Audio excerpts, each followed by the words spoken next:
I think Seattle's a good place for creative people because, well, there's just a lot of us.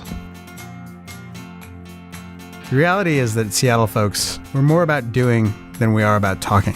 And we're able to feed off each other. It's like, I know in my experience, anytime I've had some kind of really big idea that I think is coming to Seattle, somebody else is already thinking about it with me. I start my day going for a run. I live here in Queen Anne, and I can get down to Myrtle Edwards Park and be along the water in just a few minutes. So inspiration for me comes from being outside. It comes from mostly being in the mountains, being in the woods. I go in every nook and cranny I can find along the water, and my goal is to find starfish on every run. It's a way of thinking that I bring to work every day.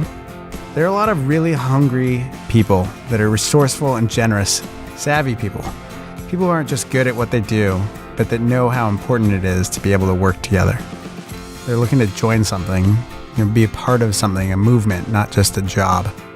I have found that Seattle has an incredibly open and welcoming creative community.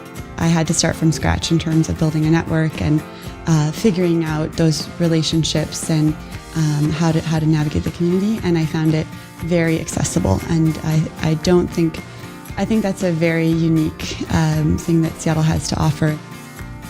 Seattle is a city of little neighborhoods.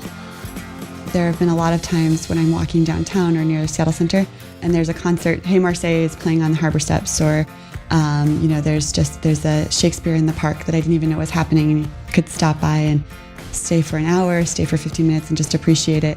And each neighborhood has its own totally different feel, and each restaurant kind of fits into that neighborhood. And like find yourself bar hopping like through some of the smaller bars that nobody even talked about. And you'll meet some really cool people. All of our clients that aren't in Seattle, they love that we're in Seattle. They love coming to Seattle. They love the fresh air. They love the water right here and the ferries. Even if you're commuting to the east side, those bridges are beautiful. People forget that so many great companies are based in Seattle. Costco, REI, Boeing. It anchors the economy of the city with talent and resources. You can look at the companies that have been built here that are epic franchises, whether it's Starbucks, Amazon, or Microsoft. They didn't have the easiest path to their success. They had lots of challenges along the way. The underlying theme is building something that's meant to last forever. Over and over we come back to, we haven't even begun to scratch the surface in our own backyard. There are so many opportunities in Seattle.